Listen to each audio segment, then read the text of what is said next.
What's up, everybody? Welcome to another episode of Read With Me. I am your host, Kelly Michelle.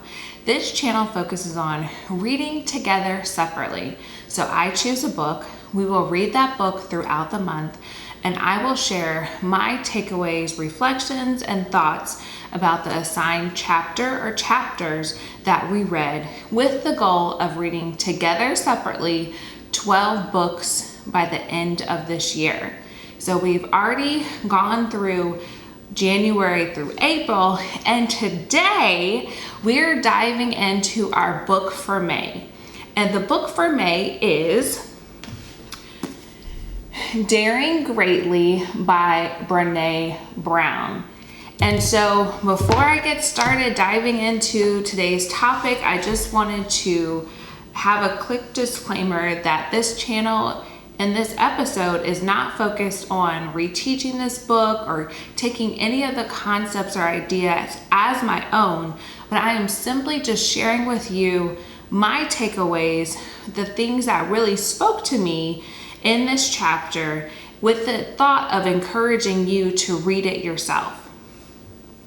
So without further ado, I'm going to jump into chapter 1.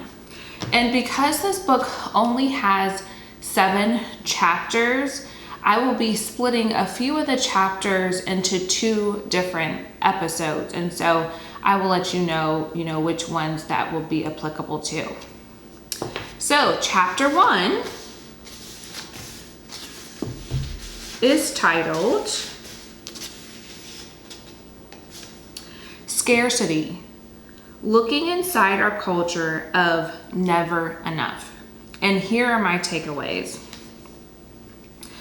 Scarcity thrives in a culture where everyone is hyper aware of lack.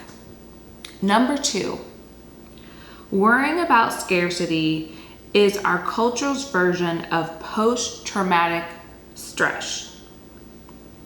Number 3, the definition of wholeheartedness.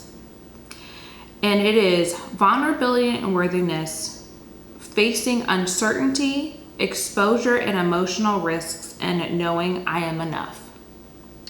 And number 4, to fight scarcity culture, be willing to own our vulnerabilities and engage with the world from a place of worthiness.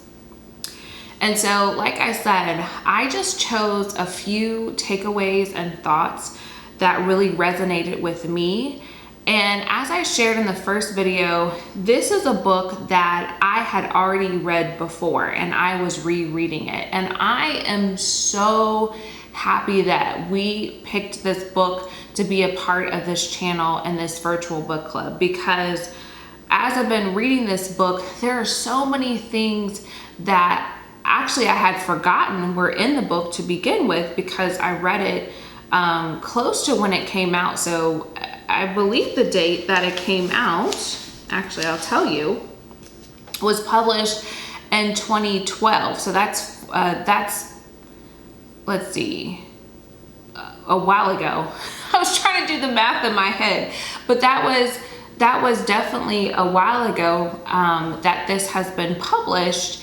And so there's a lot of things, like I said, that I had forgotten about the content of this book that I really have started to think about again. And the theme of this book, and we'll discuss throughout, is vulnerability and shame. Those are 2 of the big things that are themes rather of this book, and so we'll be going throughout. And so this just talks about scarcity, chapter 1. As I mentioned, the 4 things that really stuck out to me, and the one that I want to emphasize, is the definition of wholehearted.